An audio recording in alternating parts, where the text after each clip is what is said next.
My name is Emily Turner. For 28 years, my parents gave my sister everything. The best schools, the newest car, the biggest birthdays. When she got engaged, they spent nearly $80,000 paying for her dream wedding. My mother even emptied part of her retirement account to make it happen. Then, 3 days before the wedding, my sister sent them an email. Not a phone call, not a conversation, an email.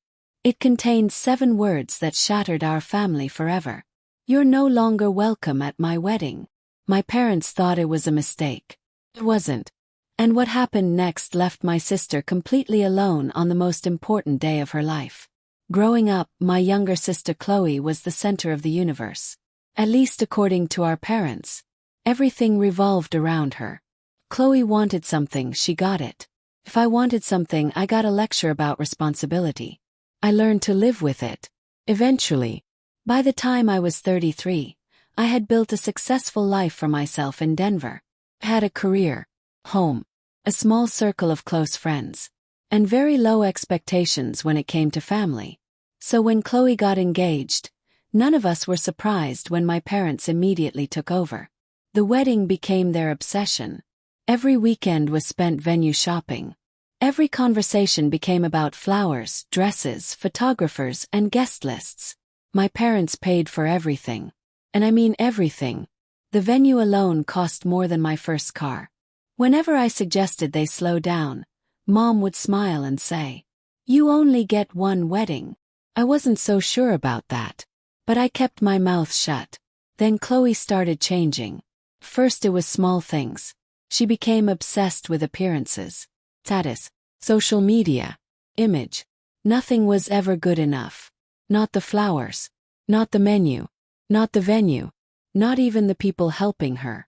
3 months before the wedding, Chloe met her fiancé's wealthy family. And suddenly our family wasn't impressive enough anymore. Her future in-laws owned luxury properties, private businesses, vacation homes. They moved in social circles Chloe desperately wanted to join. Almost overnight, she started acting embarrassed by us. She criticized Mom's clothes, Dad's accent, family traditions, everything. First, my parents ignored it. Then they started making excuses. Then they started getting hurt. The breaking point came 3 days before the wedding. My mother called me crying. Something she almost never did. She forwarded me an email from Chloe. I still remember reading it.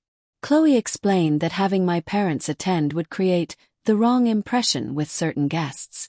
She claimed they were too simple, too embarrassing, too unsophisticated. After spending nearly $80,000 on her wedding, she uninvited them. 3 days before it happened. I thought it had to be fake. Nobody could be that cruel. Unfortunately, I was wrong. Dad didn't cry, which somehow made it worse.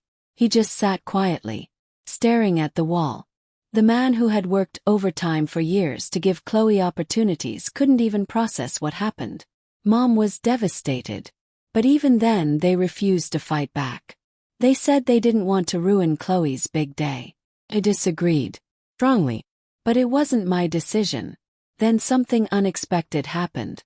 News of Chloe's behavior started spreading. Not because anyone exposed her.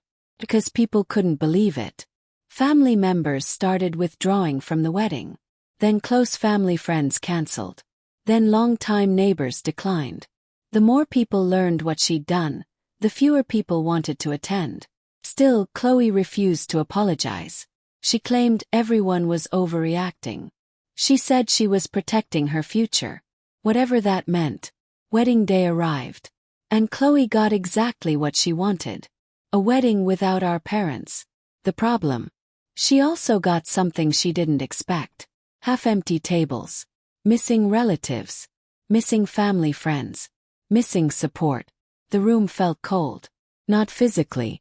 Emotionally. People whispered. Just judged. The atmosphere was uncomfortable. And then came the biggest surprise. Halfway through the reception, Chloe's future mother-in-law approached her. According to several guests, she looked furious. Because she had just learned the truth. Until that moment, Chloe had told her new family that my parents chose not to attend. She never mentioned that she had banned them. When the truth finally surfaced, everything changed. The wealthy family Chloe was trying so hard to impress became disgusted. They weren't impressed by her. They were horrified by her. The marriage survived the wedding. Barely. But Chloe's reputation didn't. Within months, the story spread through social circles. People stopped trusting her. Relationships became strained. Even her husband started questioning decisions she'd made. Meanwhile, my parents quietly moved on. They traveled, spent time together, focused on people who actually appreciated them. For the first time in years, they stopped making Chloe the center of their lives.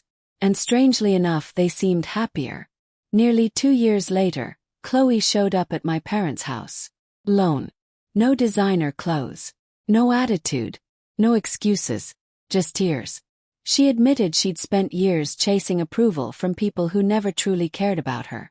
And in the process, she pushed away the only people who always had. My parents forgave her. Because that's who they are. But some things never returned completely to normal. Trust takes time. Respect takes time. And family wounds don't disappear overnight. Prologue. Watching everything unfold taught me something important. The people who truly love you are not obstacles to success. They're the reason success means anything at all.